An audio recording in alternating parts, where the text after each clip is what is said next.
dis-lui. Allez, dis-lui que tu l'aimes. Vas-y. Allez, vas-y. Vas-y. Allez, dis-le. On se tait. Silence. Allez, dis-le. Dis-le. Je t'aime. Encore. Je Encore. t'aime. Encore. Je t'aime. Sens-le bien sous toi. Allez, sens-le. Tu vas commencer à t'exciter par lui. En même temps, tu vas lui dire je t'aime. Allez, essaye. Vas-y, sens-le. Sens-le. Tu lui dis je t'aime. Encore. Je t'aime. Encore. Non, ça va pas. Mais je ne peux pas. Mais si, tu peux. Non, je ne peux pas faire ça. Mais c'est trop. Allez. T'as un contrat, t'es payé pour Mais ça. j'aime pas. Tu fais ce qu'on te demande. Allez. Mais. Pas de commentaires.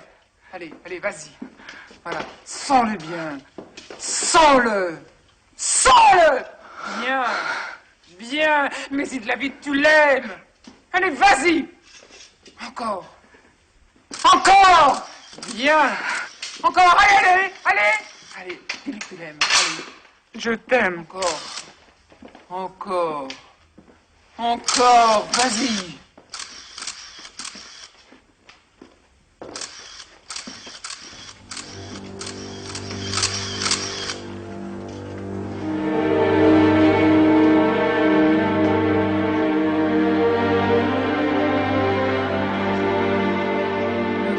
Ne faites pas de photos, s'il vous plaît.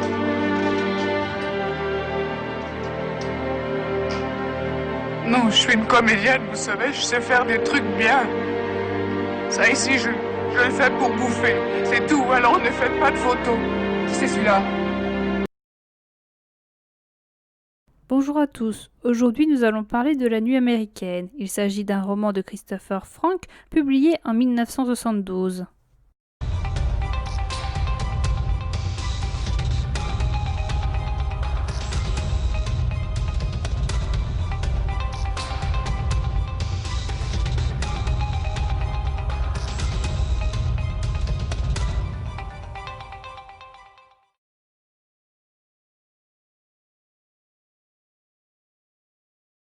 Servet est photographe à l'agence Gaia Beck. Après avoir raté ses photos de ministre, son patron, Mertol, lui dit d'aller photographier Nadine Chevalier, une actrice peu connue qui a joué dans le film Demain on verra. Servet s'y rend et il y rate encore ses photos. Le patron envoie une autre personne, Courbois, qui a l'habitude de faire déshabiller les filles qu'il photographie, d'autant plus que Nadine était d'accord pour faire du sexy. Servet rencontre pour la première fois Claude, qui est venu à l'agence car Mertol lui a promis de la photographier. Il ne le fera pas car il a l'habitude de dire ça aux filles juste pour les séduire. Servet décide de photographier cette jeune femme, même si c'est assez frais. Claude a aussi joué dans le film Demain on verra, mais elle n'a eu qu'un rôle mineur. Ensuite, Servet assiste au tirage des photos de nus de Nadine et il en emporte une chez lui. Il va voir le film Demain on verra. Le lendemain, il est envoyé pour prendre des photos d'un type sur un toit qui risque de sauter avec sa fille car sa femme l'a quitté. Servet arrive à s'infiltrer dans le bâtiment et il aide le père à ne pas se suicider et à descendre du toit. Servet demande le numéro de Nadine à son chef. Il l'obtient, mais elle ne répond pas. Servet fait développer les photos de Claude pour les lui donner. Elle se rend chez lui pour le remercier. Ils dînent ensemble, puis ils vont au Flore et chez elle. Servet est envoyé dans différents endroits pour prendre des photographies. Par hasard, il rencontre Nadine lors d'une interview avec Puclot, qui a écrit une pièce dans laquelle Nadine joue. Il prend une photo d'elle, la fait développer et il la rapporte chez lui. Il va la voir aux Variétés pour sa première. Le constat est que cette pièce est naze. Servet va voir Nadine dans sa loge, mais elle parle d'un certain Jacques. Les journaux aiment la pièce, mais ce n'est pas le cas de Nadine. Servet a l'idée d'écrire une pièce dans laquelle jouerait Nadine, qui pourrait mettre en avant ses talents. Cette pièce s'appellerait La soirée. Servet et ses collègues doivent prendre en photo des soi-disant intellectuels nus dans un bar. Le résultat est épouvantable. Servet fait dactylographier son texte par Luce qui travaille aux archives de l'agence, sans lui dire que c'est lui qui l'a écrite. Luce devine qu'il en est l'auteur. Servet donne sa pièce à plusieurs théâtres pour qu'ils la mettent en scène, mais Servet n'essuie que des refus. Claude devient une actrice qui obtient des rôles de plus en plus importants. L'agence de Servet envoie Servet chercher les négatifs de photos qu'il avait données à Claude quand elle n'était pas encore connue. Si Claude monte en popularité, ce n'est pas le cas de Nadine qui ne décroche que des rôles secondaires n'ayant aucune importance. Servet trouve enfin quelqu'un pour sa pièce. Il rencontre par hasard Carl Zimmer, un artiste dramatique qui est intéressé par la pièce écrite par Servet. Il fait remonter la pièce auprès de Messala, un producteur qui accepte de mettre en scène la pièce. Servet arrive à faire en sorte que Nadine soit choisie pour le rôle principal. Servet appelle Nadine qui lui donne rendez-vous chez elle. Une fois arrivée, Servet se rend compte que Jacques est présent. Quand Servet lui parle du rôle qu'elle pourrait avoir dans une pièce si elle accepte, Nadine lui dit qu'elle doit choisir car elle a reçu une proposition de film. Nadine lit la pièce, tandis que Servet prend des photos de nus de Luce. Nadine redonne rendez-vous à Servet. Ils vont dîner tous les deux ensemble dans un restaurant minable. Elle dit être d'accord pour jouer la pièce. Servet rencontre Claude au Flore et il fait une scène à l'homme avec qui elle est et qui finit par s'en aller. Bien que Claude ait plus envie de Servet, celui-ci ne lui donne rien. Nadine et Messala se rencontrent. Les auditions se déroulent car il reste un rôle féminin important qui n'a pas encore trouvé d'actrice. Solange Ménard décroche le rôle alors qu'elle n'était pas venue pour auditionner. Elle aura un coup de cœur pour Servet qui ne le lui rendra pas. Tandis que les comédiens travaillent la pièce, Servet fait des photographies dans divers pays. Alors que les répétitions étaient chaotiques, la première se passe bizarrement bien. Mertol envoie Servet prendre des photos de la pièce, en ne sachant pas que c'est lui qui l'a écrite, car il a employé le pseudonyme de Jérôme Bois. Mertol lui donne 2 places de théâtre pour qu'il puisse assister à la pièce. Servet pense à inviter sa mère qui travaille dans un sex shop, mais celle-ci n'est pas intéressée.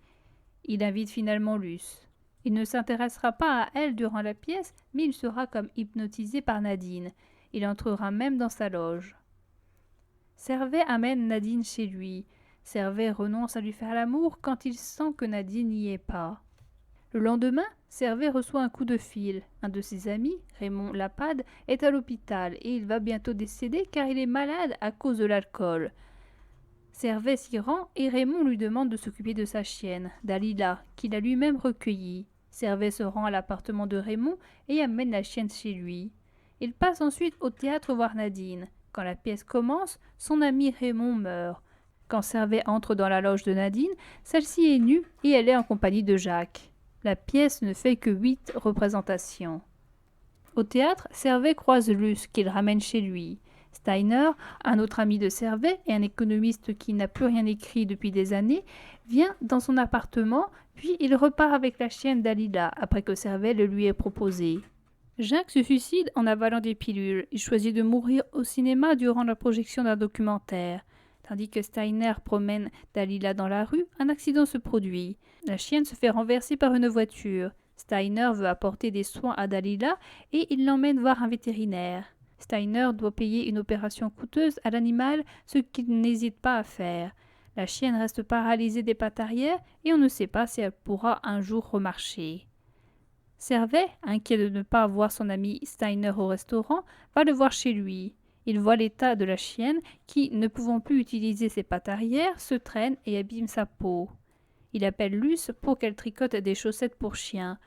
L'état de Dalila ne s'améliore pas, puisqu'elle ne peut toujours pas bouger son arrière-train. Un vétérinaire veut piquer l'animal, mais Steiner, au dernier moment, décide de la ramener chez lui et de lui laisser une chance de se rétablir, même si la chance est infime. Servet se rend chez Claude, mais il y a son mari. Claude retrouve Servet au Flore, mais il est en compagnie de Luce. Claude instaure un froid entre Luce et Servet.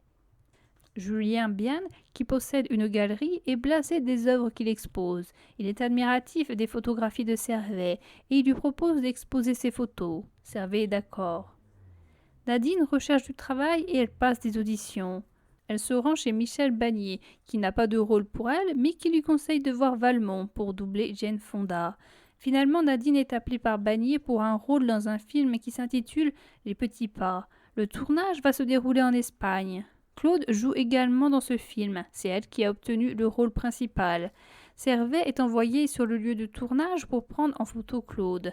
Servet, Claude et Nadine se retrouvent tous les trois en Espagne. Claude s'intéresse un temps à Servet qui ne s'intéresse quant à lui qu'à Nadine. Servet emmène Nadine dîner dans un restaurant. Le lendemain, en visite dans une ville, ils font l'amour, ce qui se renouvellera. Pendant ce temps, Claude sort avec Hugo Wessmann, puis elle entame une relation avec Michel Bagnier. En même temps, Steiner demande à Luce de dactylographier son livre d'économie qu'il a écrit en compagnie de Dalila. Elle accepte contre une place de cinéma.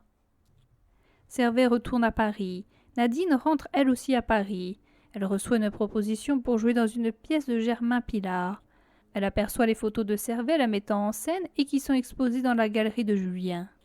Lors d'une sortie, Steiner se rend compte que Dalila a remué la queue, ce qui signifie que sa paralysie est en train de s'en aller. Servet se fait embarquer au commissariat car son collègue Nesbitt est parti sans payer le resto et car Servet n'avait pas d'argent sur lui. Il téléphone à Nadine pour qu'elle paie afin qu'il puisse sortir de garde à vue. Nadine se rend au commissariat.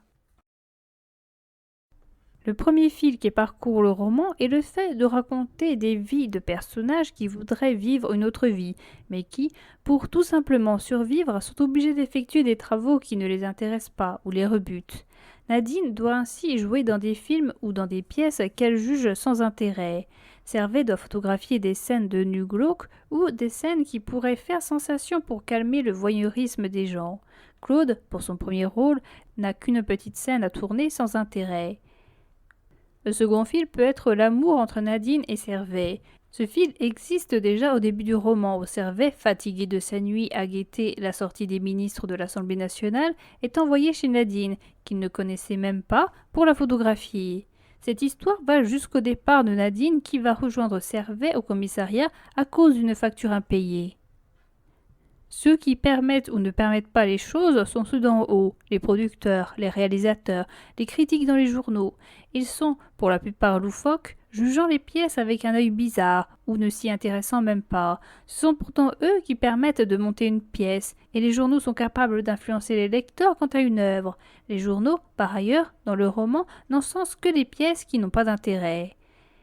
Les petits, aidés par les petits, ne donnent pas grand-chose. Servet écrit une pièce. Il l'a faite dactylographier par une de ses collègues et il l'a fait jouer par une actrice ne connaissant pas la gloire. Son but était de faire découvrir aux autres les talents de Nadine par le biais de la pièce.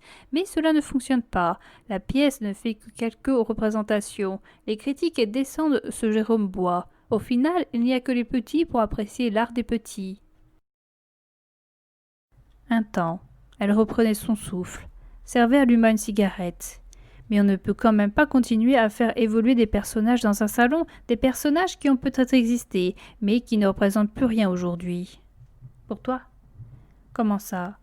On n'écrit pas que pour montrer ce qui existe, on écrit aussi pour montrer ce que l'on souhaite voir exister. Le théâtre dont tu parles est destiné à donner à un certain public, une certaine génération, l'impression que rien n'a changé. C'est presque une thérapeutique. Oui, sûrement, mais un théâtre qui reflète notre époque, nos problèmes. Servet haussa les épaules, pensa à autre chose, à deux yeux gris, impassibles et graves, sous une longue chevelure blonde. Il laissa le brouhaha de la salle lui remplir la tête, observa les clients, les garçons, fuma sa cigarette.